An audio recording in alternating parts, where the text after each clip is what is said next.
गई। विसर्जन से पहले हरिद्वार में अस्थि कलश यात्रा निकाली गई, जिसमें बीजेपी अध्यक्ष अमित शाह, केंद्रीय गृह मंत्री राजनाथ सिंह, उत्तर प्रदेश के मुख्यमंत्री योगी आदित्यनाथ, उत्तराखंड के मुख्यमंत्री त्रिवेंद्र सिंह रावत शामिल हुए।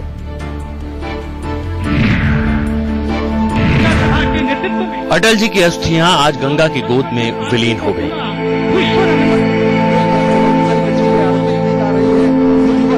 हरिद्वार में हर की पौड़ी में अटल जी की अस्थियों को अविरल गंगा में प्रवाहित किया गया। ये ठीक उसी वक्त की तस्वीरें हैं जब अटल जी की अस्थियों को विसर्जित किया जा रहा था।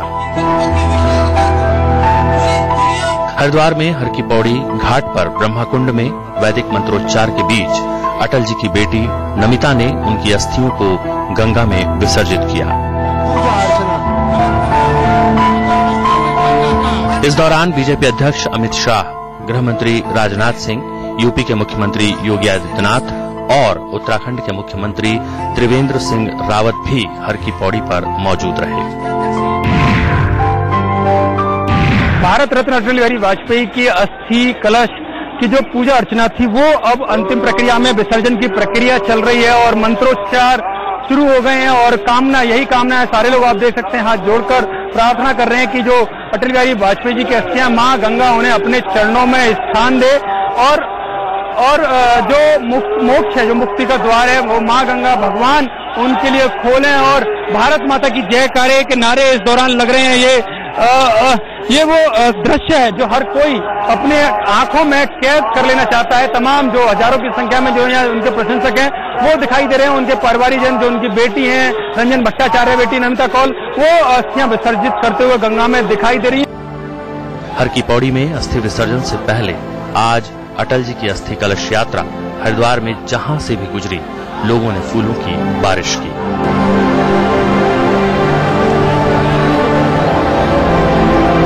अस्थि कलश यात्रा की शुरुआत हरिद्वार के भल्ला मैदान से शुरू हुई। फूलों से सजे धजे रथ पर अस्थि कलश को रखा गया था। अस्थि कलश के साथ रथ पर अमित शाह, राजनाथ सिंह, योगी आदित्यनाथ, त्रिवेंद्र सिंह रावत और रमेश पोखरियाल निशंक मौजूद थे। पूर्व प्रधानमंत्री अटल बिहारी वाजपेयी की अस्थि कलश यात्रा हरिद्वार में निकल रही है। आप देख सकते हैं देवपुरा चौक है ये, यहाँ पर यात्रा पहुंच चुकी है और किस तरह से लोग, आम जनता, बीजेपी का कैडर, आप देख सकते हैं किस तरह से उनकी जो अस्थि कलश यात्रा है उसमें शामिल हो रहा है। और कई लोगों को दुख था कि वो उनके अंतिम दर्शन नहीं कर पाए, लेकिन अब बीजेपी ने जो योजना बनाई है पूरे देश भर में प्रमुख नदियों में उनके अस्थियों को विसर्जित करने की, उस कारण लोगों को कहीं ना कहीं ढांढस होता है कि वो पहली जो अस्थि कलश यात्रा वो हरिद्वार में मां गंगा में विसर्जित की जाएगी। आप देख सकते हैं तमाम बड़े लोग, बीजेपी अध्यक्ष अमित शाह, योगी आदित्यनाथ, राजनाथ सिंह, गृह मंत्री त्रिवेंद्र सिंह रावत, उत्तराखंड के मुख्यमंत्री, पूर्व मुख्यमंत्री रमेश पोखरियाल निशंक इस अस्थि कलश यात्रा में। और ठीक पीछे जो गाड़ियां चल रही हैं, उनकी बेटी जिन्होंने उनको मुखाग्नि दी थी और उनके जो परिवारीजन, जो दूसरे हैं सदस्य है परिवार के, वो इस अस्थि कलश यात्रा में, और तमाम उत्तराखंड के सांसद, विधायक और खासकर जो आम लोग जो उनको दिल्ली में जाकर अंतिम दर्शन नहीं कर सके थे, उनको श्रद्धांजलि नहीं दे सके थे, तो उनको अब वो यहाँ पर सड़कों पर उमड़ पड़े हैं। हरिद्वार की सड़कों पर खचाखच भीड़ थी। अटल जी की अस्थि कलश यात्रा को देखने के लिए सड़क पर हजारों लोग घंटों से इंतजार कर रहे थे। अटल जी को श्रद्धांजलि देने के लिए दूर दूर से लोग आए थे। पुष्प वर्षा के बीच हर तरफ अटल बिहारी अमर रहे के नारे गूंज रहे थे। स्वामी चिदानंद जी महाराज है मेरे साथ। चिदानंद जी, अटल जी की अस्थि कलश यात्रा है, मैं समझता हूँ ये केवल अस्थि विसर्जन की यात्रा नहीं, ये आस्था सर्जन की भी यात्रा है। क्योंकि मुझे लगता है कि जो अटल जी नदियों को जोड़ने का प्लान किया, उन अटल जी ने आज लगता है कि अपने अंतिम यात्रा से भी उस यात्रा को अंजाम दिया, और लगता है कि सारे देश में जितनी नदियां हैं उनमें उनकी अस्थियां जाएंगी। इसका अर्थ ये है, उस अभियान को भी हमें याद रखना चाहिए। Yatindra Sharma, Haridwar, India news.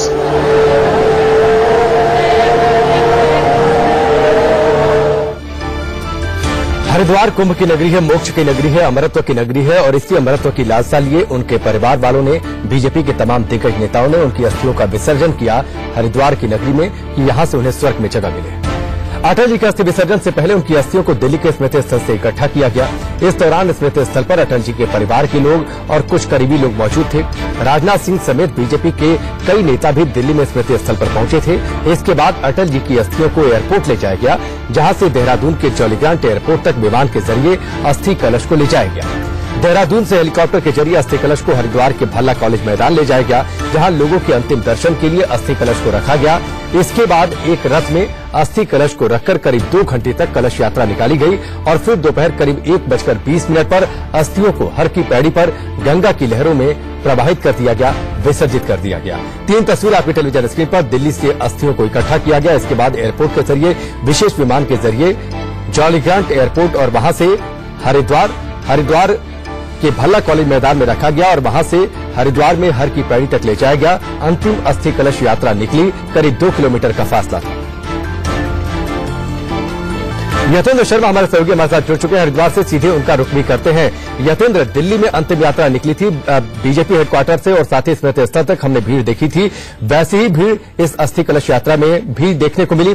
भले उनका पार्थिव शरीर नहीं था, लेकिन अस्थि कलश के ही हर लोग अंतिम दर्शन कर लेना चाहते थे। देखिए बिल्कुल राकेश, इसमें कोई शक नहीं है कि लोगों का हुजूम हजारों की संख्या में हरिद्वार में एकजुट हो गया। तो ज्यादातर ऐसे लोग थे जिनके मन में कहीं ना कहीं दुख था, कहीं ना कहीं एक भावना इस तरह की थी कि वो दिल्ली में जाकर दर्शन नहीं कर पाए। कई लोग इसमें से दिल्ली गए भी थे, लेकिन फिर भी इसके बाद बीजेपी ऑफिस के अंदर उनकी एंट्री नहीं हो पाई क्योंकि काफी ज्यादा भीड़ वहां पर थी। तो वो ऐसे लोग यहाँ पर आए। कई लोग ऐसे भी थे जो कभी अटल जी को जिन्होंने कभी प्रत्यक्ष रूप से देखा नहीं, कभी सुना नहीं, केवल यूट्यूब पर या टीवी चैनल्स पर ही देखा, तो वो लोग भी बड़ी संख्या में यहाँ पर थे। यानी कि साफ तौर पर समझा जा सकता है कि अटल जी का व्यक्तित्व, अटल जी का जो करिश्माई जो व्यक्तित्व था वो किस तरह का था, जादू किस तरह से सर चढ़ के बोलता था, वो यहाँ पर देखने को मिला। हरिद्वार यानी कि हर की पैड़ी में जो मुक्ति का जो द्वार कहा जाता है, हरि का द्वार, जहां से सीधा भगवान के लिए घर की तरफ रास्ता जाता है, वहां पर हजारों की संख्या में लोग आए अपने जनप्रिय नेता की एक झलक देखने को। उनकी जो अवशेष जो अस्थि थी उनको ही अंतिम श्रद्धांजलि देने के लिए यहाँ पर आए। तमाम जनता के साथ साथ तमाम विधायक, तमाम मंत्री और सांसद उत्तराखंड के मौजूद थे। खुद उत्तराखंड के मुख्यमंत्री त्रिवेंद्र सिंह रावत, उत्तर प्रदेश के मुख्यमंत्री योगी आदित्यनाथ, बीजेपी अध्यक्ष अमित शाह और गृह मंत्री राजनाथ सिंह मौजूद थे। और जो लोग जिनको मैं देख पा रहा था राकेश, साफ तौर पर बता दूं, एक उदासी, एक कहीं ना कहीं इस तरह का दुख था कि कोई अपना उनका बिछड़कर चला गया, लेकिन उनको अंतिम श्रद्धांजलि देनी थी। तो जो अंतिम अवशेष थे उनको इन्होंने प्रणाम किया और भगवान से प्रार्थना की कि उनको अपने चरणों में स्थान दे। एक और लाइन आपको बता दूं राकेश, एक अंतिम बात कि अटल जी ने अपने अंतिम समय अटल जी ने कहा था कि जब उनकी अस्थियों को गंगा में प्रवाहित करा जाएगा तो जब कान लगाकर सुनेंगे तो एक ही आवाज आएगी, भारत माता की जय। और सच में जब उनकी अस्थियां गंगा में प्रवाहित की जा रही थी तो भारत माता की जय जयकार के नारे। निश्चित तौर पर यतेंद्र, फिलहाल हमसे जुड़ने के लिए, आपसे बातचीत के लिए, जानकारी के लिए आपका बहुत बहुत शुक्रिया। और अटल जी ने वाकई कहा था, जिसका यतेंद्र ने जिक्र किया, कि जब उनके निधन के बाद उनकी अस्थियों को गंगा में प्रवाहित किया जाएगा और जब कलकल की आवाज में भारत मां की आवाज सुनाई देगी अगर कोई कान नदी में लगाता है तो, और इसी वजह से वहां पर भारत माता की जय, वंदे मातरम के नारे गूंज रहे थे।